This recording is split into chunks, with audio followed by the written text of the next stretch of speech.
Hi everyone, my name is Beena Amanat and I lead our global Deloitte AI Institute. And today we have Dr. Katya Walsh, an award winning business technologist and chief strategy and AI officer at Levi Strauss and Company. In the past 20 years, Katya has launched, led, and scaled digital data and AI capabilities for global businesses in financial services, in tech, telecom, and retail industries. Welcome to the show, Katya. I am fascinated by your career, your journey, and let's just start right there. You started your career in journalism and then made the transition to technology and AI and data, digital transformation. Can you start our audience with your background and what enticed you to make all these different moves? Well, I'm glad you asked this question. And by the way, it's a pleasure to be with you, Bina. I've enjoyed your book, Trustworthy AI, and I highly recommend it to everyone I speak with. But in terms of the question that you asked, my path actually shows that people in this field come from all kinds of backgrounds. Right. Certainly, you have the usual engineering and computer science background, but also people like me who started in journalism and in social science. In fact, I would challenge this notion of transitioning to technology for two reasons. One, based on my experience, journalism actually teaches a skill set that's incredibly valuable in any field of life. For example, it teaches you information gathering, how to talk to people, how to distill information and identify patterns. It teaches storytelling and critical thinking and challenging the status quo and more. And then the other reason that I challenge this notion of transitioning to technology is that technology is in every field today that we live in. You're in consulting and you're in technology. I'm in retail and I'm in technology. Everywhere we are, from agriculture to medicine to business to politics, technology is dominant and plays a big role in how we live our lives and run our business and go through society. But in my case, throughout my formal education, I learned the value of and developed a passion for what I call the three powers. So the first power I mentioned earlier, it's the power of information. I grew up in communist Bulgaria many, many years ago. And as a high school student, still a child really, I wrote a story that was published in the local newspaper. I didn't think anything of it. It was just reflecting on some of the practices in communist society at the time. It was not identifying any people. Unfortunately, it happened to upset the wife of the district's communist leader. And I realized from that very early age that information had a lot of power.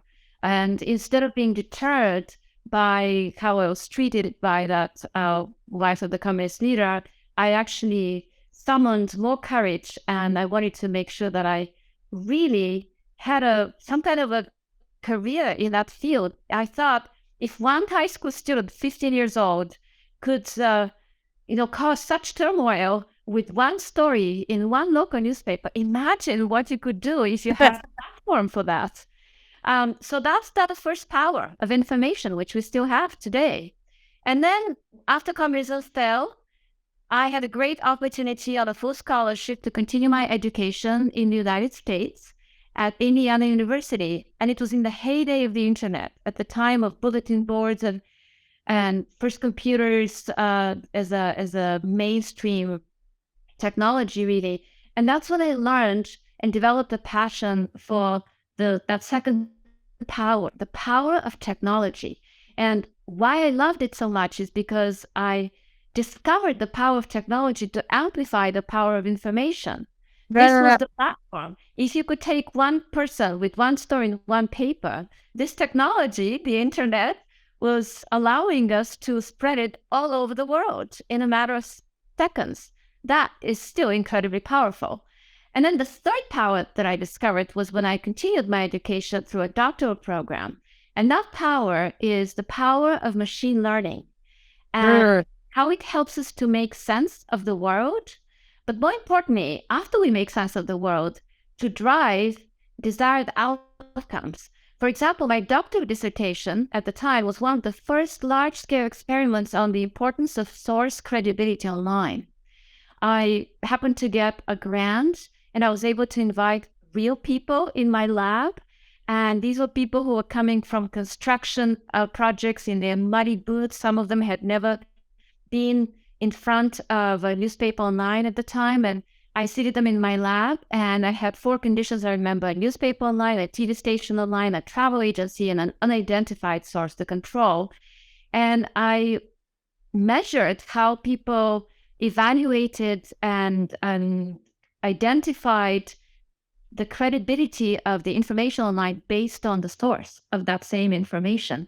And as you know, this is still relevant today in the context of fake news. So that was the third power in terms of helping us drive desired outcomes. And when I translate this to what we do in business today, a lot of people talk about the power of insights and data-driven insights, but that actually is incredibly outdated. Information and machine learning through technology have the ability to drive desired outcomes. We set certain goals, and hopefully there's goals that are good for society, and then we can achieve them once we use these other powers of technology, information, and machine learning. Katya, you were way ahead of your time. Just in terms of your PhD and the topic that you chose, I'm curious how you chose that topic to start with. Oh, I don't know if I was ahead of my time. It was really interesting. It was, the trigger of that was there was a cartoon in the New Yorker magazine. Nobody on the internet knows that I'm a dog.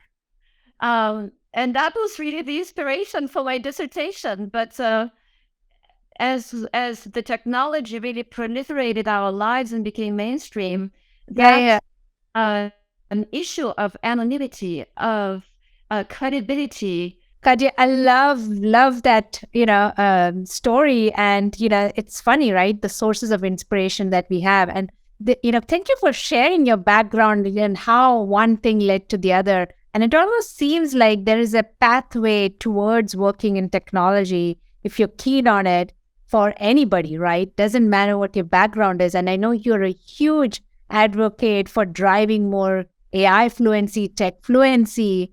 Can you share a little bit about why you think it is important for everybody in the organization to know and be fluent with AI and technology in general?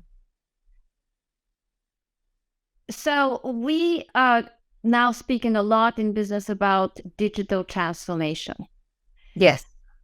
The fact is the world has been digital for the past 25 years. Our children, for example, do not differentiate between physical and digital channels. They just live their lives in a blend of them. Similarly, when a consumer wakes up, they don't really say, I'm going to go online or I'm going to go to a physical store. They just go to buy whatever they need, wherever it is convenient for them. I'm saying that because businesses really need to catch up with consumers and with our children. Yeah. And COVID actually, as much as it had been a very challenging time around the world, it was that wake-up call for businesses that helped them accelerate their digital transformation efforts. So one reason that we want to make sure that there's AI fluency in organizations is to help organizations really accelerate their digital transformation efforts. When employees know technology, when they know what data can do, when they have the skills to analyze data and to put models in production, or even when they understand what it means, even if they don't do it themselves, they become ambassadors and drivers of digital transformation. So that's one reason to work very hard to increase AI and data fluency in businesses. Another reason is an area that I am very passionate about, and you too, Bina, with your book, Trustworthy AI, and that is responsible AI, trustworthy AI. AI is only as good as the humans who make it, and the humans who make it can only be better when they are diverse. So when we upskill people throughout an organization, we give an opportunity for many different people of various backgrounds to enter this field and to make it more diverse, to have more women, to have more people of color, to have more people who were told, like me as children, that they were not good at math, even if they actually ended up loving math as I did. And as just one example that I will share, we at Levi Strauss & Company have seen a tremendous benefit of that, both in terms of accelerating our digital transformation efforts and in terms of bringing more diversity in our teams that touch data, work with data, and accelerate our AI work. For example, in the past 2 years, we upskilled 160 people. And these are people who have come from all walks of life, people who are store managers, designers, marketing people, analysts, people who work in distribution centers. We achieved that because we did not require, as previous experience, any fluency in statistics, math, or coding. We taught them all that. What we did screen for, and we did have a very rigorous application process, were things like curiosity, problem solving, resilience, perseverance. And these are very important in this Yes. field, but it also allowed us, this kind of process allowed us to accept people of all backgrounds, including, we have one person who had been homeless in his life before that.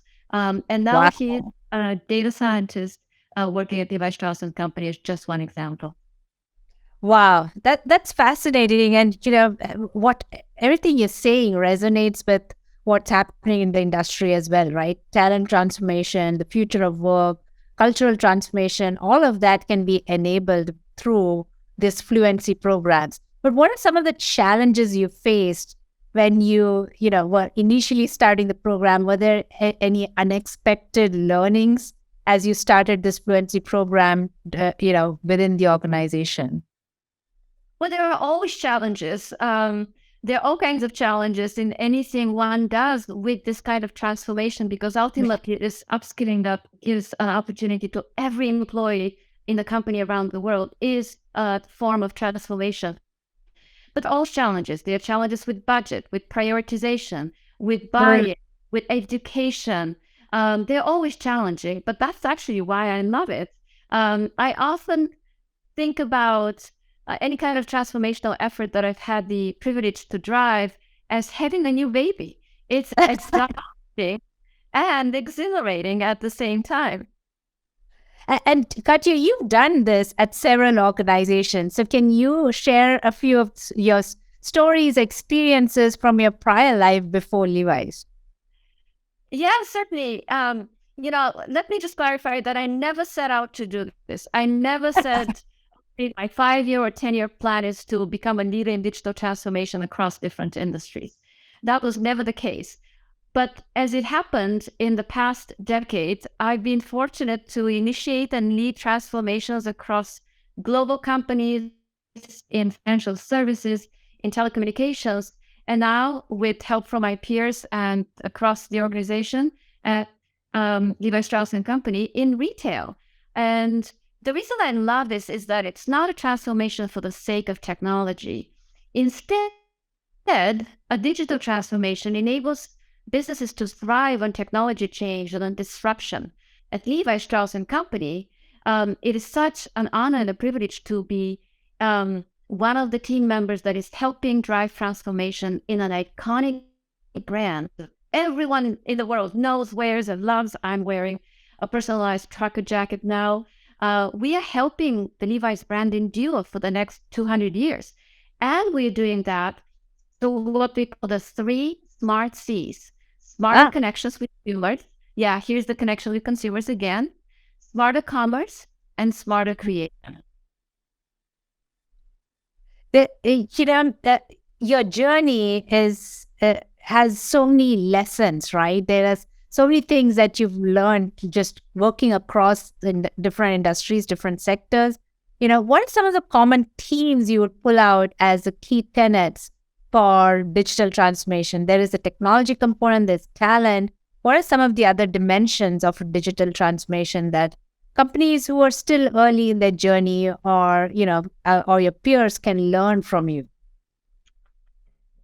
Yes, I have developed a blueprint, as I call it, and it's not on my own, always with great teams. And The challenges that I mentioned actually become a great learning opportunity. And once you overcome them, they become a source of pride.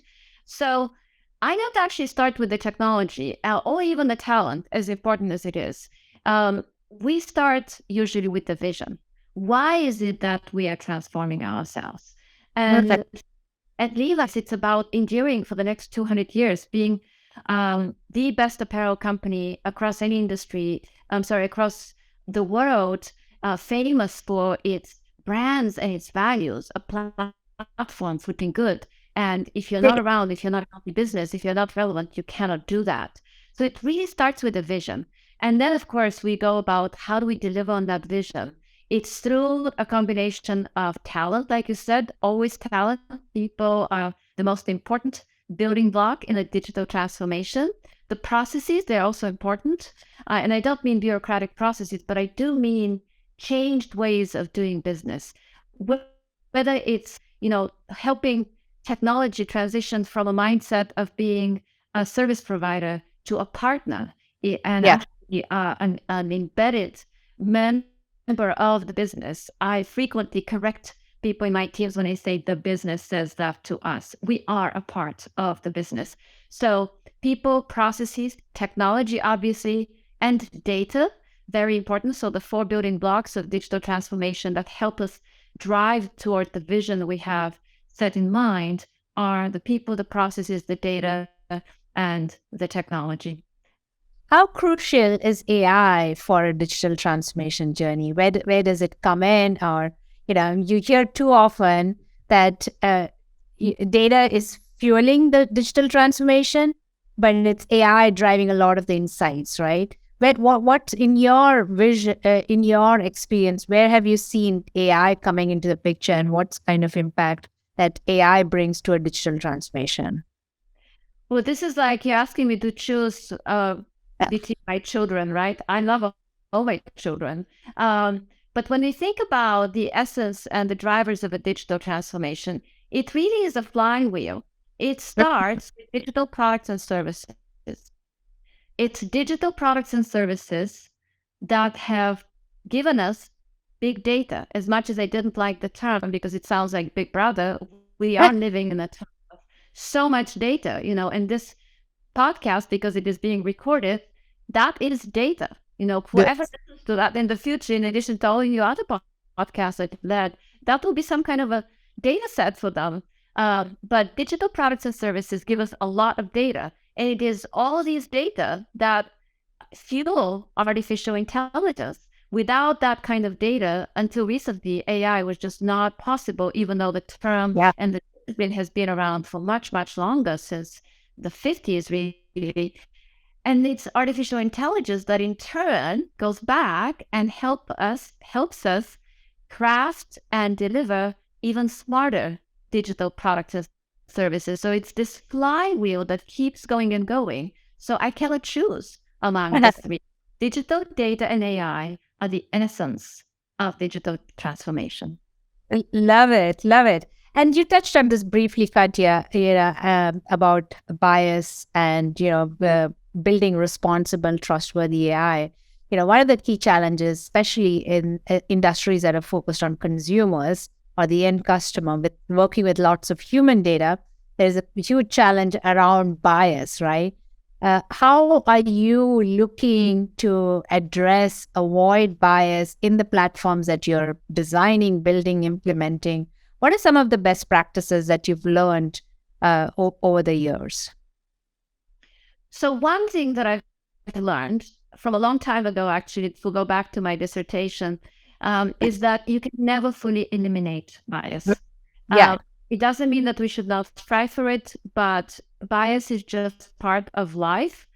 So we have to do our very best to minimize bias. But if we set our sights on completely eliminating it, we would be disappointed. It would be not just a lofty goal, it would be impossible. So the high but achievable goal is to minimize bias, which is imperative, absolutely imperative for any organization that is using or will be using AI in the future. Because if the AI products are biased, it would ultimately mean for the organization that it's not able to achieve the outcomes that it desires, it will not reach its. In fact, it can very often lead to unintended consequences, sometimes with catastrophic results. So I love to inspire people and talk to them and paint the picture of what's possible and then make it happen together.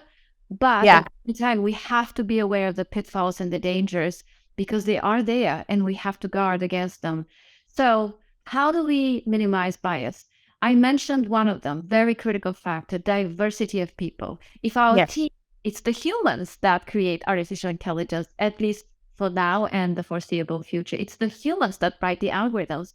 If the humans who are the architects of it are not diverse, then that's a big problem. That Yeah. is why it is so important to upskill people, to get people of different backgrounds, to not have the stereotypical profile that has been around for years, to augment that, to enrich it, in fact, to break that stereotype completely. So diversity of teams is hugely important.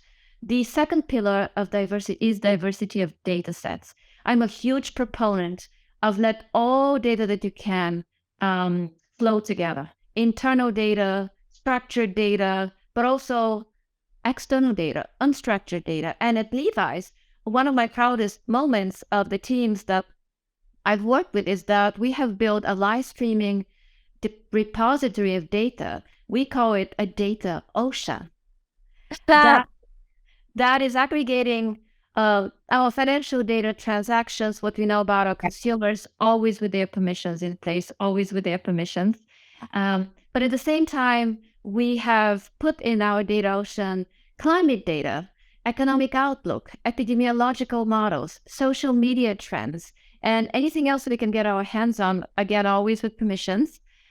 But when you marry data that have never met each other in the past, the power is immense, and you may not even have a hypothesis of what would happen until you actually put these data sources together. And when you have diverse data sets, that's when you can also minimize bias. And the third, and by the way, these are not in order of importance, they're equally important. The third way of minimizing bias is to make sure that we do use open source tools, or at least diverse tools. And the reason I love open source tools is because they are free. People from all over the world are working on them. So by definition, we marry the variety of people, the diversity of people, with the variety of tools. And having the combination of diverse people, diverse data, and diverse tools can truly help us minimize bias. That's so profound. Now, very closely tied to the conversations around bias is, gender parity in AI and the importance of having women in AI.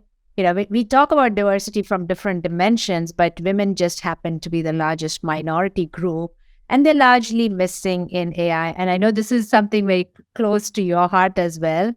I feel in general, as industry, as leaders, we acknowledge the challenge. But what do you feel we can do more to resolve this challenge that we've had for decades now? Yeah, so this relates to the notion of overall diversity. And as much as I love to see more women in any field and across the corporate ladder, particularly in top positions, I will bring this back to overall diversity because it's not just women. And you said that yourself, it's the largest minority, but there are people from all walks of life who have not had the opportunities that they should have had from the very beginning. For example, I'm talking about people with no formal education. I'll tell you, some of the best performers in the past decade of my career have been some people who never went to college for whatever reason. Some of them dropped out. Some of them were taking care of aging parents and they could not go on. They had to support their family. But they have been so on top of their field. They know all the tools that they have been some of the best in this field. So it really is about giving people a chance, talking to people, hiring them, training them, but giving them a chance, not simply looking at what this person has done in the past. A lot of people talk about oh, I'm hiring people for potential. But the reality is they don't. Let's really put our actions where our mouth is and give people of various backgrounds a chance. Uh, you know, I hear you, and a lot of it is just talk without really walking that talk. And part of the reason I feel is also there is no clear playbook, right? Around, here is how you assess potential, or here is a kind of, adjacencies that you can look for. Here are the kind of trainings that need to be provided. What are some of the best practices that you've learned to really be able to give those opportunities to the to communities who don't have that access? Are you able to share any lessons that you've learned, or anything that our audience can take away from this conversation and can start implementing in their hiring or recruiting plans today? So the question is really not about practices. The question is about a mindset. Because when you start with an open mind, everything else would flow and follow. When you have an open mind that maybe someone that you're talking to does not fit all the requirements, but they can bring something that your team doesn't currently have, or they Or have a skill set that can further develop. Or when you have the open mindset that you can nurture someone, that will help. And it doesn't mean that everyone would achieve that potential when you give them a chance. There will be some people who cannot do it, and that's okay. You've given them a chance. As a human being, as a mentor, as an executive, you can never feel bad about giving someone a chance. Even if they don't work out, you have given them a chance. So it really is about a way of thinking and giving people a chance. Wonderful. Now, Katya, we talked a lot about the talent and opportunities, but what are some of the things that you would like to share with our audience about how do you drive business value with AI? How do you even begin defining that vision? Because we do an annual survey, which actually just came out a few weeks ago. And there are still a lot of companies that are very early in their journey with AI, with digital transformation. What's your advice to companies that are just getting started? Every company today is a data and AI company, whether it realizes it or not. So those companies that have realized it, that's great. And we can talk about how to get started. And those that haven't realized it, they'd better wake up and figure that out soon, because they will be left behind. It's about staying relevant. But in terms of the blueprint of how to get started, I just mentioned that earlier. It all starts with a vision. And Yeah. sometimes it's as simple as asking the question, why? Why is a very powerful question. We ask that question as children all the time, incessantly, driving our parents crazy. And then somehow later in life, we lose that mindset of challenging, of questioning, of looking to understand. But that is critical to getting started with a digital transformation.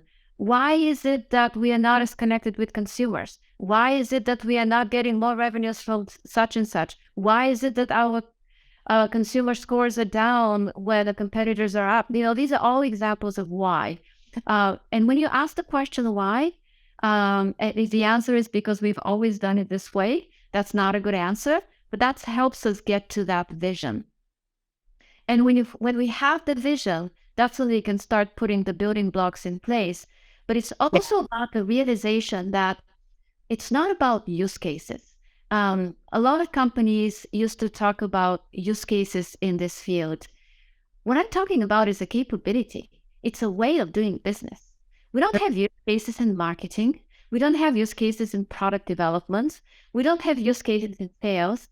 We don't have use cases in HR or finance. These are established functions. So why should we have use cases in what is now a core of doing business? And that is, again, a mindset shift that has to occur. That's why a big part of getting started is the vision, but also the communication, the education, getting people on board and showing the value. So at Levi's, for example, we have been relentless at driving value. Even when there were just a dozen of us, usually when a go to an organization because I'm transforming, I'm building a new function. It's just me. I start from scratch, from zero, and then I start building teams and capabilities. But at Levi's, in the depths of the pandemic, we created a SWAT team that would meet every day, and we were just so focused on showing the organization at a time when everyone thought that it was unpredictable, that actually a lot in life is predictable. And we did set out to predict what would consumers need, what would they do when we reopened the stores, what they would pay. One of the reasons that Levi's has had one of its healthiest financial margins just in the past 2 years has been the fact that we have used technology and data and AI to predict consumer demand and to predict the strength of the brand and to predict the price that consumers would pay, which is incredibly powerful. That's why we have this combination of 3 C's. Smarter commerce, I just gave an example of that. Smarter connect with consumers. This is how you engage with consumers, the personalized messaging, the personalized experience, the personalized loyalty program. We have grown to 5.3 million loyalty program members in the US in a matter of months because of the use of data and machine learning as the pillar of our US loyalty program. And then the smarter creativity is also very, very powerful in this industry because we are augmenting what our designers can do using the experience and intuition and natural creativity with incredible digital tools, with libraries that process thousands of images that a human being alone cannot process. So these are just some examples of how to get started, how to show value, how to get that momentum and keep going. Thank you, Katya. That was phenomenal. I think any organization can learn from those experiences and chart their own course. Katya, there's a lot of advances happening in AI, as you know. What are some of the advances or research that's happening in AI that you are most excited about? Oh, I'm excited about everything. I'm very excited about OpenAI's ability to create images. I'm very excited about AI's ability to actually craft content. It's not to say that I want us to lose human creativity. I just actually gave an example that human creativity will always be paramount, but the ability of, DALL-E, for example, the OpenAI newest capability to create content is a great way to augment human creativity. So I'm excited about that. I'm excited about deep learning developments and what we can achieve in terms of processing images and voice, really data sets that have not been traditionally used. I'm excited about precision because AI is really about driving precision in everything, in medicine, in agriculture, in retail, the industry I work in, fashion, has not always been a great citizen of the planet. Traditionally, it has actually been responsible for a lot of waste. Why is that? Because the business model until recently has been you first manufacture and then you sell. Yes. But with AI, you can completely flip the paradigm. You can predict the exact demand for a product and then manufacture it to that demand so there is no waste. And I really believe that technology and AI can ultimately save fashion. They can give us the optimal combination of creativity, profitability, and sustainability all at the same time. Wow. So inspiring. Katya, last question for you. How can people stay connected with you? Where can they follow you and follow this energy, this passion that you bring? I am very open to connections. I'm very active on LinkedIn. So if you'd like to follow me there, most of the content I post is not mine. I share what Levi Strauss & Company does. I'm very proud of that brand. I share what my teams do or people across the world when it's something really meaningful. But I'd love to stay in touch. I have worked in telecommunications like you, Bina. I noticed that you and I share that in common. But so you may remember that there's a saying in telecommunications: the world runs on networks, the physical Yes. that give us connectivity, and the human connections and networks like this one. Ah, with that, Katya, thanks again for being with us on the show today. And thank you to our audience for tuning in. Be sure to stay connected with me and my amazing guests like Katya and the Deloitte AI Institute for more AI research, insights, and real stories. Thank you. Thank you.